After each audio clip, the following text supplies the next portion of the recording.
Here's some prion disease that you might have heard of. Scrapie is one that affects animals, makes them in particular scratch a lot, as you can see happening to poor sheepy there.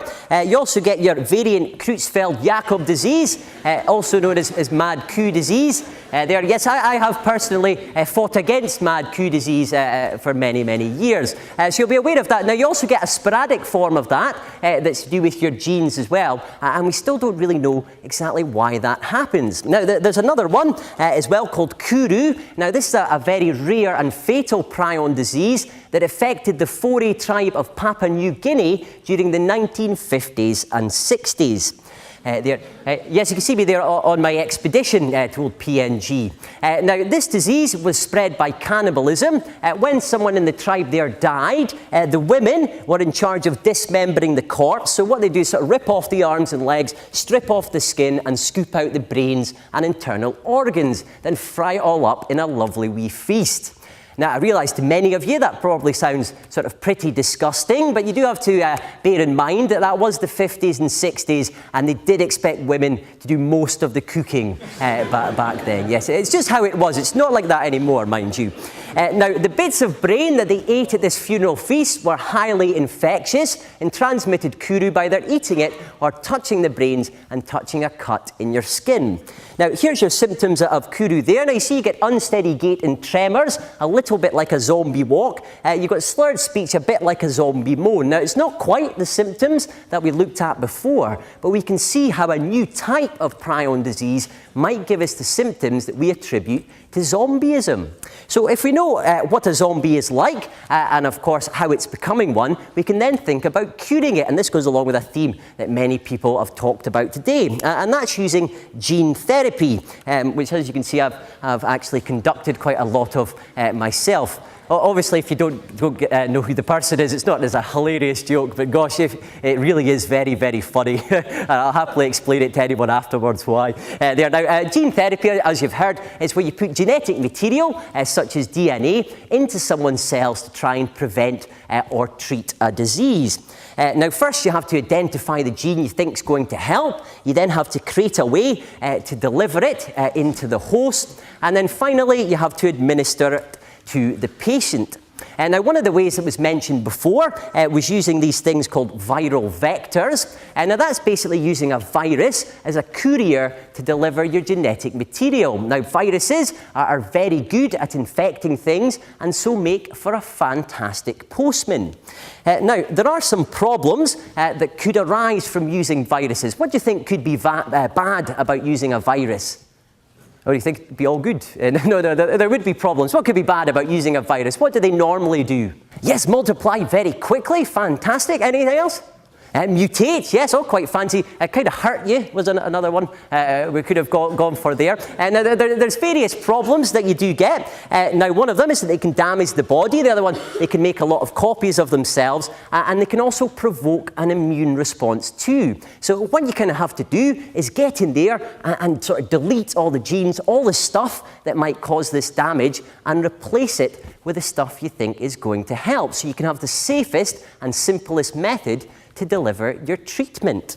Now, we said that prion disease primarily affects the brain. So how can we ensure that your treatment goes to the right place in the body and doesn't end up, say, in your big toe instead? Well, one way is to directly inject into the brain. Obviously, that isn't a lot of fun that you have there. And the other method is to potentially use a virus that already goes there. So, for example, rabies travels through the central nervous system to the brain. Now, just to give you one last insight, just to finish up here, I wanted to show you guys just how difficult it is for gene therapists to target just one spot in the human body. Now, for this, I will need a volunteer, preferably someone with quite good aim. Who would like to help us out?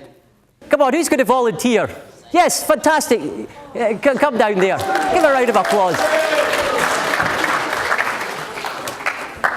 Come on, oh yes, make sure you look cool. That's very important. That's very important.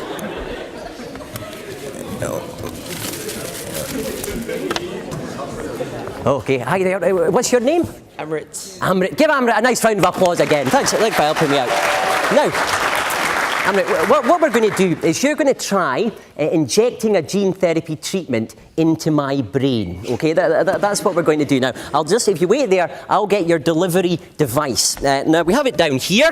It's sort of scaled up a bit, as you can see. Now it's what we call the tennis racket crossbow. Now I'll give you these goggles, just protect your lovely eyes there, and I'll turn this round as your station. So if you're going to stand behind here, facing in this direction, and these darts here with some Velcro on the end are your gene therapy cure. Now, as fun as it obviously might be just to shoot me in the head with these, that's not quite what we're going to do. But first of all, let me show you how your wee weapon works here. So what to do is obviously face this direction so you don't hit those guys in the face. That'd be a good one. You sort of pull the string back like that, place your dart there, aim, and just fire like so.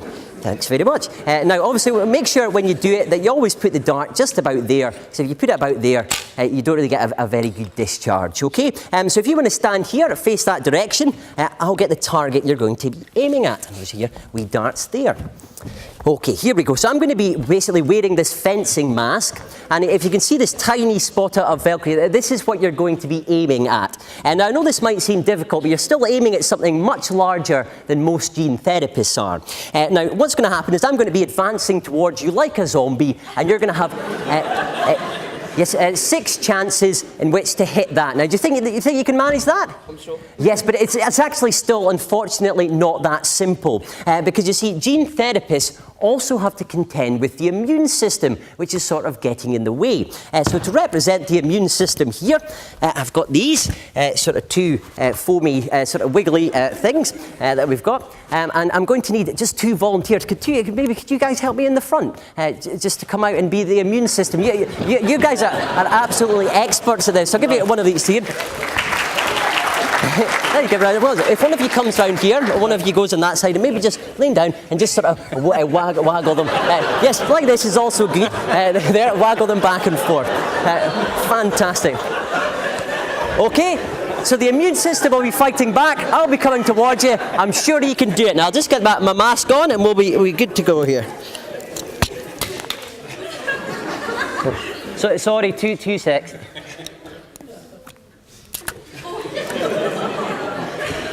Okay, here we go. 3, 2, 1, go! Amrit, help me! Give me the cure!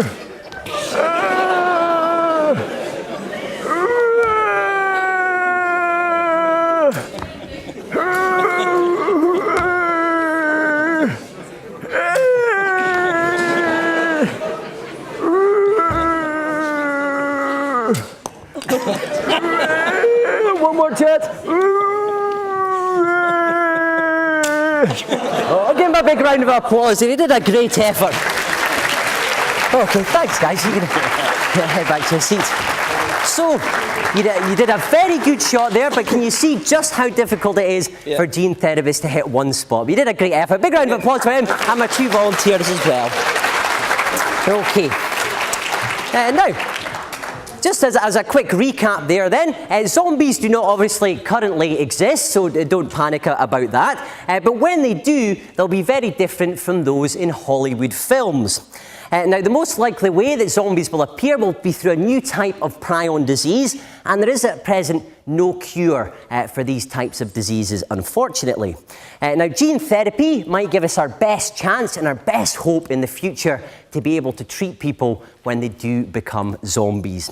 Now, obviously, Hollywood might have sort of glamorized your looting and random violence during a zombie outbreak. We'd sort of say against that. You know, it might be fun to run around sort of chopping off people's heads that you don't like, maybe, or that you owed money to there, but you will start to miss the comforts of the modern world. You will have to find a way to try and cure the zombieism eventually.